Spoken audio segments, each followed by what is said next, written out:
Hello বন্ধুরা, কেমন আছো তোমরা? আশা করি তোমরা সবাই ভালো আছো আর আমিও খুব ভালো আছি। তো দিনটা ছিল রবিবার আর আমরা সবাই মিলে চলে গেলাম ত্রিপুরেশ্বরী মায়ের দর্শন করতে। অনেক দিন ধরেই ইচ্ছে ছিল মাকে একটু দর্শন করা, তো আজকে ফাইনালি মা আমাদের তার কাছে ডাকছে।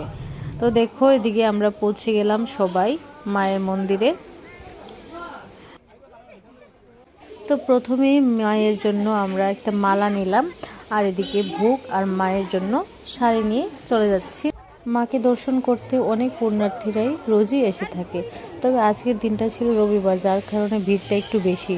তো আমরা দেখো অনেকক্ষণ লাইনে দাঁড়িয়েছি, তারপরও যেতে পারছি না মায়ের কাছে। তারপর একটু কষ্ট করে ভিড়ে ঢুকে ঢুকে তারপর মায়ের কাছে গেলাম। তো দেখতেই পাচ্ছ কীরকম ভিড়, যার কারণে আমরা দূর থেকে মাকে ভিড়ের মধ্যেই দেখলাম। তো যাক, মাকে একটু দর্শন করে তারপর বেরিয়ে যাচ্ছে এখান থেকে। তো এখানে আমরা সবাই মিলে দেখো যারা যারা আসলাম সবাই মিলে একটু রেস্ট করলাম এখানে, কারণ প্রচুর রৌদ্র উঠেছে আর গরমও পড়েছে আজকে খুব। তো যাই হোক, মায়ের পুজো টুজো দিয়ে তারপর আমরা সবাই বেরিয়ে পড়লাম মায়ের এখান থেকে। তারপর এদিকে দেখো রিয়াংশ আবার বিস্কিটের বাটি নিয়ে কাসিমকে খাবার দিতে চলে গেল। দেখো, ওর একদমই ভয় করে না এগুলি। দেখো কি সাহস, ও নিজেই দিয়ে দিচ্ছে।